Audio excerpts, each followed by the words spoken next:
Hey, I'm Alex Radcliffe from Board Game Co, and today I'm reviewing Zoo Vadis from Bitewing Games. Zoo Vadis is a 3 to 7 player negotiation game that plays in 20 to 40 minutes.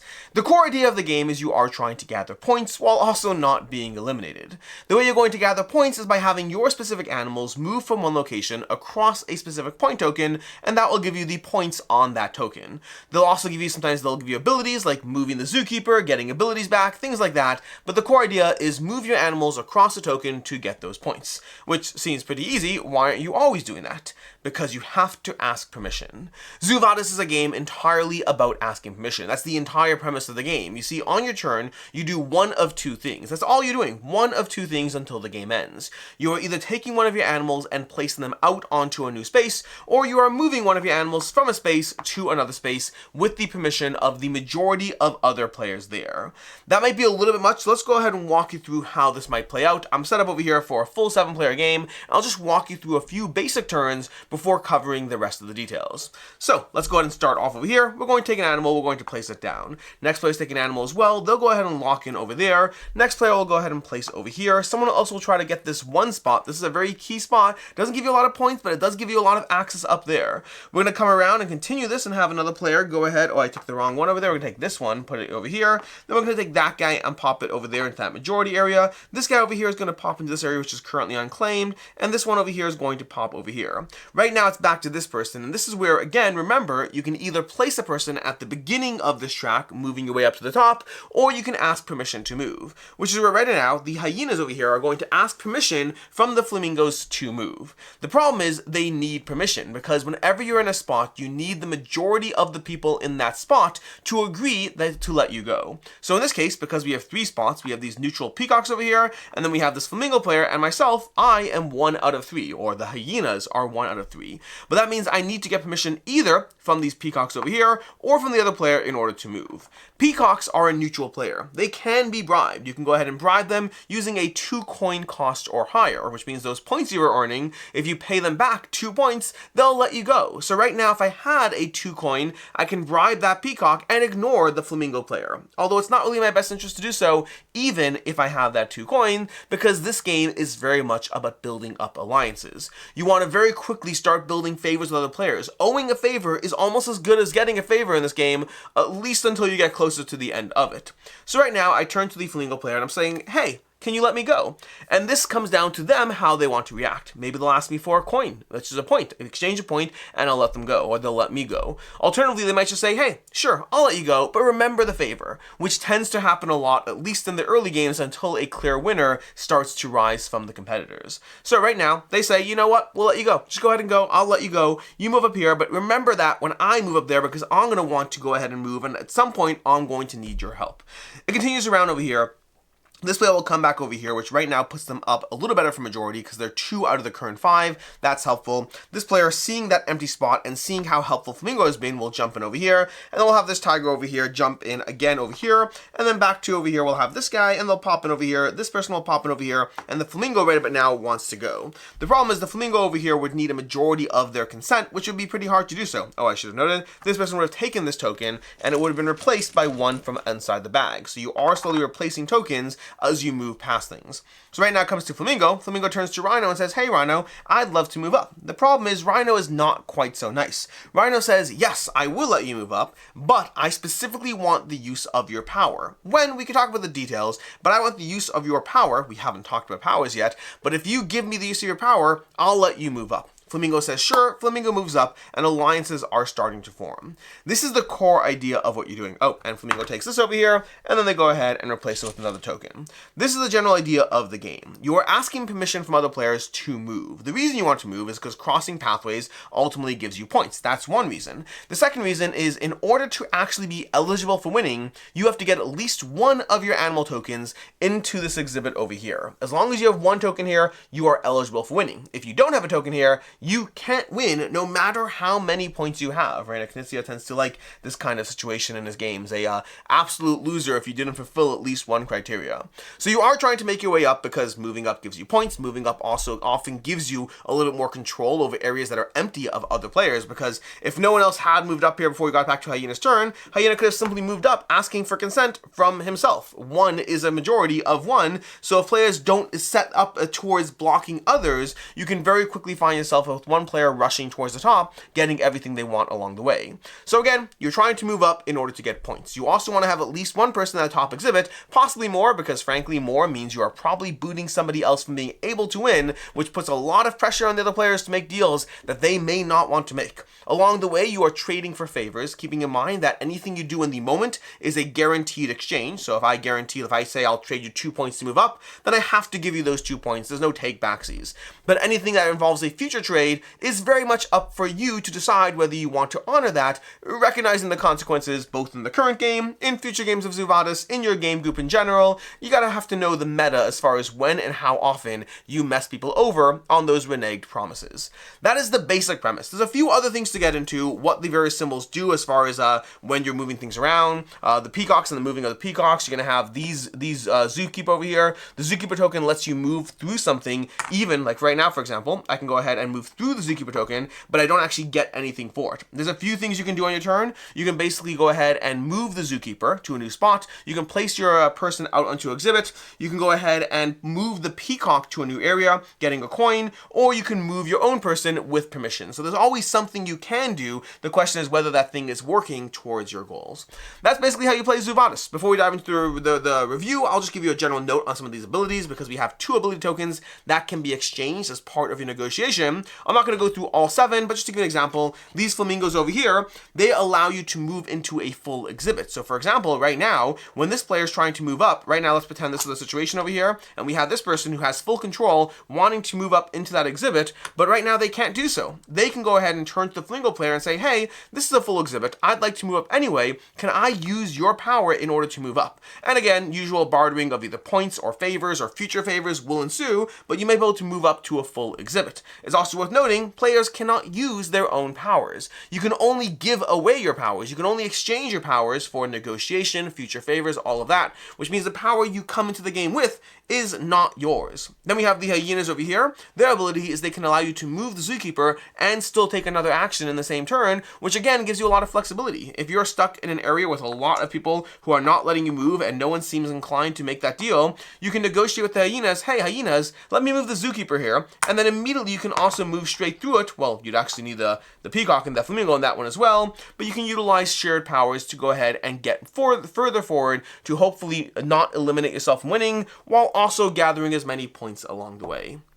That is how you play Zoo Vadis, which means it's time for my review of what I like, don't like, and can see others not liking, starting off with what I like. And I'll start with the fact that I should have said this at the beginning of the video, honestly, but this is an incredible production. I say that as well because there is a deluxe version and a standard version of the game. This is the deluxe version. That's very important to note, especially if you see this review, buy the game, and are disappointed by what you get. This is very much the deluxe version from crowdfunding of this. But the production of this, the art, the presentation, the cute animals, the animal meeples, the coins, all of it is top-notch production. But that's not enough to actually get a game, or it shouldn't be enough to get a game. Sometimes it is, but it shouldn't be enough to get a game. Rather, the main reasons to get this game are going to be the emergent alliances and negotiation that happens as you play. It's very much one of those games where you're going to have a combination of aggressively shouting and talking to each other all the time in order to make those deals, while also making note of who's favored you, while trying to pay back those favors, trying to maintain a degree of balance until there's a player who's a clear winner. At that point, all bets are off and you need to stop that player, but you want to make sure you don't realize that too late and they actually are the clear winner as opposed to the temporarily clear winner until you're able to stop them. But you will find that a lot of alliances tend to happen. Those emergent alliances are part of the fun of the game when you and 2 or 3 other players start working together, making deals with each other and being like, hey, we're the group that helps each other. We move up the ladder. Again, until there's a single player who might have previously been in your emergent alliance who is no longer part of your alliance because of the fact that they now are likely winning the game. But those small degrees of having a player players work together, granting favors back and forth, lending powers, and then combined with the general table negotiation, because in general, at all points, you will be looking around at the various powers trying to figure out who can help you until eventually endgame is triggered, which by the way happens when this exhibit is full. That's going to be the trigger of the endgame. And so you're trying to be mindful as everyone rushes up, trying to figure out where anyone is at any given point, because points are behind your screen hidden, and so there's a degree of trying to figure out who's currently in the lead, hurting that player and restricting them while constantly otherwise making negotiations. The abilities in this game spice it up as well, whether you are playing a full 7-player complement and seeing all the abilities in play, or whether you're playing a 4 or 5-player game and being able to see a mix of different abilities. It takes a pure negotiation game and it gives it that extra little spice, as far as, because this game would completely work without any single ability. The core structure of the game is sound, but then the abilities add an extra level on top of it, where in addition to just the barter of points back and forth and letting people move, there are abilities that completely break the rules, and trying to figure out when and where to utilize one of those abilities and what the price point is, that's a big part of it. Even fun things like there's some tokens that will give you an ability token back when you gather them. Watching players try to get rid of one of their abilities in order to be able to maximize their benefit when they go ahead and claim this is a fun aspect. Anyone want my ability? Anyone want my ability? You start trying to see people almost trying to aggressively get rid of their abilities while getting something in return, because free is not free. Well, free is free. You don't want to do free. All of that lends itself to a very quick, hectic negotiation game that tends to play in 30 minutes or less. It says 20 to 40 minutes. I find you often do get close to that 30 minutes, especially at lower player counts or players who know the game. A full 7-player game for the first time, that might run you 40 minutes, but I find it can quickly, very often go faster than that. As far as things I don't like in the game, first of all, it does ultimately seem to come down to just where the chips are and how you're getting those. Meaning at the end of the day, trying to find those points, it's a little bit less of moving up. Yes, you want to get at least one person up there, but you do ultimately care about the fact that, oh, a 5 popped up here, so I want to negotiate heavily to get that 5, and watching other people let you leave through those. A lot of it's going to come down to ultimately trying to get those larger chips, which is the entire game, but for a game that very much feels like it's about moving up, it's not necessarily about moving up so much as getting the right chip at the right moment. More importantly, I would say that the game often does feel like it very much lends itself towards kingmaking most of the time you play. I say that because unless you have the perfect group, and you can have the perfect group, but if you have the perfect group that is there watching every single move, negotiating the entire time, that tends to be one experience. It's also when you might find yourself hitting longer than 40 minutes. But in most groups, you're going to have players who are a little bit more easygoing than others, and those players tend to be a little bit more willing to let deals happen, which can often result in that player getting through and winning the game because other players weren't watching to see who was winning, or keeping slightly more mindful not to always make deals. So I find the easygoing players at the table, which there's usually some in a group of 7, often, and you don't have to play at 7, you can play it at lower player counts as well. I do find it works better at higher player counts. I would say 5 to 7 is usually the sweet spot, at least for myself. At lower player counts, I find that it's a little bit too Loctite. It feels a bit more, I don't have a great example, but when you have there's a kind of lock where you have 3 pieces and you can't pull them apart. At lower player counts, you can get into too much stuckness.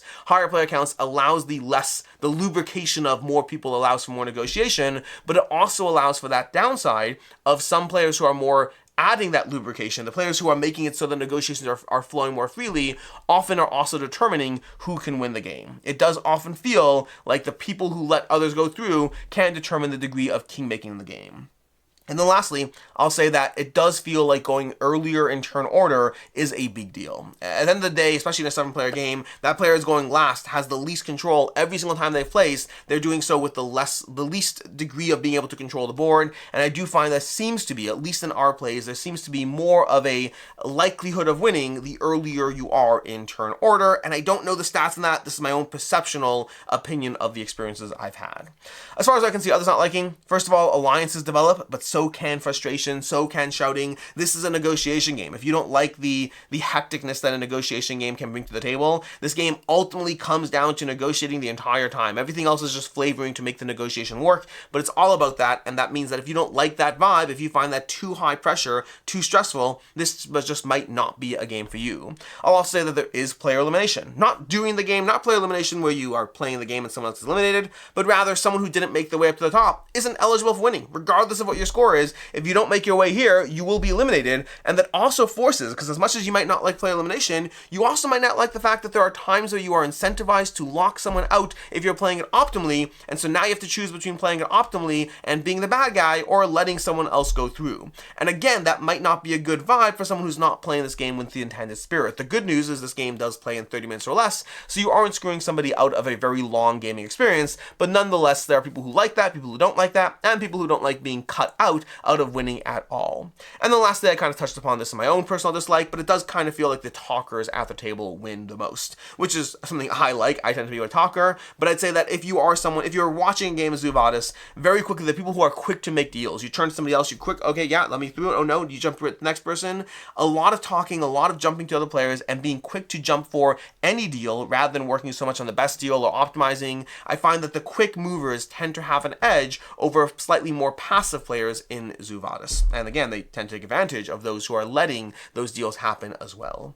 As far as final thoughts on Zoo Vadis, this is overall a good game. I've enjoyed playing through it. I do find it gives you a tight negotiation experience in 30 minutes or less, which is very much a nice thing. I also find that at the end of the day, this is a almost pure negotiation game, which generally isn't my go-to there. I should rephrase that. I should say pure negotiation games like Zoo Vadis, I tend to very much appreciate what they're doing, and I tend to appreciate the games I've had, while they also aren't my go-to. I find that level of social, just talking to each other the entire time, can leave some players feeling frustrated when you took advantage of them, or other players feeling frustrated they can't get a deal. Sometimes there's always that one player who refuses to give deals and just can tank the experience for everyone. So I find negotiation games that are this level, there's too much group dependency. You can have great games of Zoo Vadis, and you can have games of Zoo Vadis that fall a little flat, and it very much is a group-dependent experience. So I think that if you like negotiation games, this is definitely one you should have your eye on. For me, I'm coming in at a 3.5 out of 5. There's a lot here to like, but at the end of the day, the pureness of the negotiation does open up some of those gates to some of the downsides that that type of experience can have, especially being so group-dependent. As far as other game recommendations, first of all, I definitely recommend checking out Chinatown. It's another game that's going to have players phonetically shouting at each other the entire time. Plays best with 5 players, in my opinion, 4 or 5 players, and it can be an incredibly tense experience of just constantly trying to make deals, although it is subject to all the same downsides you'll have in any negotiation game. And if you want a game that still has a lot of negotiation, but layers in a bunch of other components as well, to kind of hide the fact that there's a lot of negotiation going on, definitely check out Cosmic Encounter. It is a oldie but a goodie, a classic game of trying to work towards your own galactic domination while making sure there's enough room to make the occasional deal that messes over someone while helping yourself and others at the table. In any case, then until next time, I'm Alex Radcliffe from Board Game Co. I hope you enjoyed this video, and as always, I hope you have a good one.